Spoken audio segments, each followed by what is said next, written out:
In this lesson, we're going to spend some time looking at different ways we can classify computer networks. We're going to focus on classifying networks according to the roles that the individual hosts on that network fulfill. Specifically, we're going to discuss two different types of networks. First, we're going to look at peer-to-peer networks, and then we're going to look at client-server networks. Now, let's first look at a peer-to-peer network. In a peer-to-peer network, the individual hosts don't have a specific role. Hosts on a peer-to-peer network do two things at the same time. They both provide and consume network services. So in a peer-to-peer network, there could be many different computer systems, and each fulfill a variety of different networking roles. For example, this workstation right here has a printer connected to it that is shared on the network, and this allows the other network hosts to send print jobs to it. In addition, this host over here has a huge hard disk drive installed, and all the other network hosts are allowed to access this shared hard disk drive. So if we have a user over here and she has a file that she needs to save, she can save it over the network connection to this system's hard disk drive.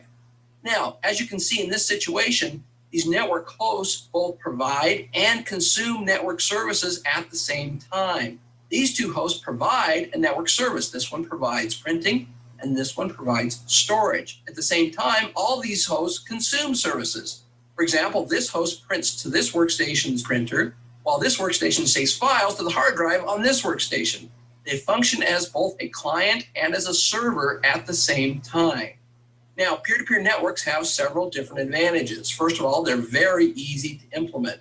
You can create a peer-to-peer network using the existing workstations in your organization. There's no special software to buy. Once you've configured them in a peer-to-peer network, you can then share printers and you can share storage devices on the network with minimal configuration. All you have to do is share your locally connected resources. Now, another advantage of peer-to-peer networks is the fact that they're relatively inexpensive to implement. With a peer-to-peer network, you just use your standard desktop operating system on each host. There's no special software to purchase and implement. Now, you might be asking, if peer-to-peer networks are so inexpensive and so easy to set up, why don't we see more of them? Well, it's because peer-to-peer networks also have several drawbacks. For example, a peer-to-peer network is not scalable. The bigger it gets, the harder it is to manage and keep running. In addition, peer-to-peer networks are difficult to support because they lack centralized controls. For example, suppose we have some shared storage on the hard drive in this particular workstation. Now, the user who uses this workstation decides that they need more storage space freed up so they can save their files. So that user goes through that hard disk drive looking for things that they don't think are important, and they throw them away. Now, when this happens, they could potentially delete the files belonging to the other network users, and they have now lost their work, and this is not a good thing. In addition, suppose this workstation over here provides a shared printer that everybody in the network uses. The user who uses this workstation decides to take a day off of work, and before she leaves, she locks her office door and turns her computer off. Now, when this happens, no one in the office can print anymore. If this host over here is down, then users can't send print jobs to the printer.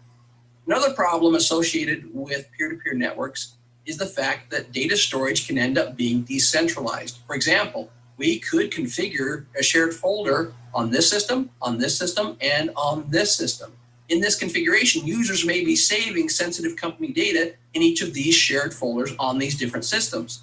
In order to back up that critical company data, the system administrator has to visit each of these hosts individually and back each one up every night. This represents a lot of work, and it also makes it difficult to keep this important data organized. Now, there's a second type of computer network that you need to be familiar with that addresses a lot of the shortcomings of a peer-to-peer network. This is called a client-server network.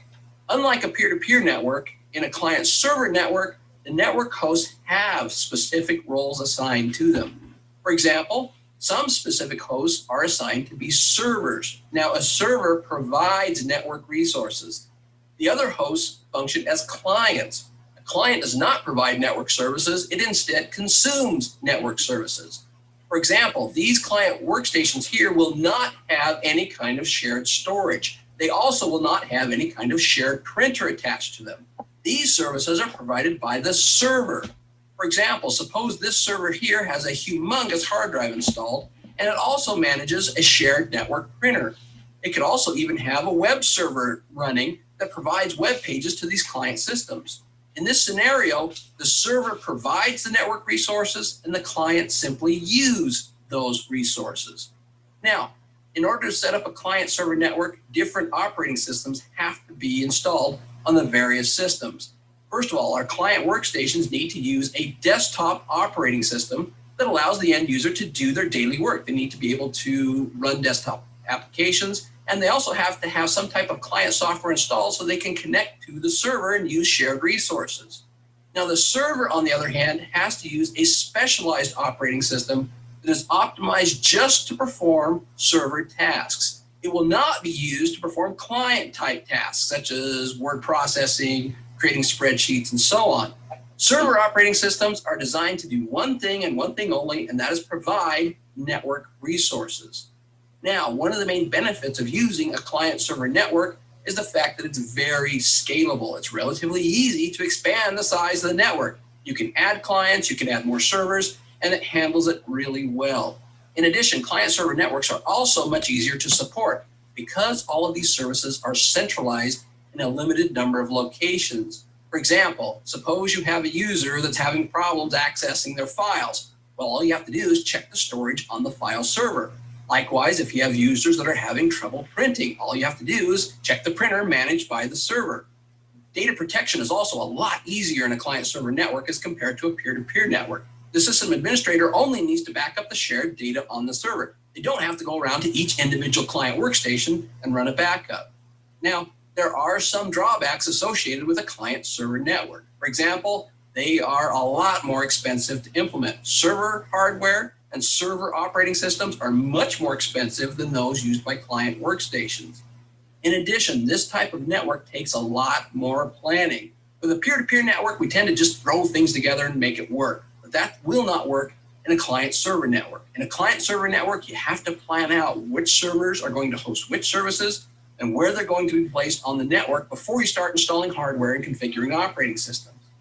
That's it for this lesson. In this lesson, we discussed the differences between peer-to-peer networks and client-server networks. In a peer-to-peer network, the individual hosts both provide and consume network services at the same time, while in a client-server network, certain hosts are designated as servers and they provide network services. All the other hosts are clients and they consume those services provided by the server.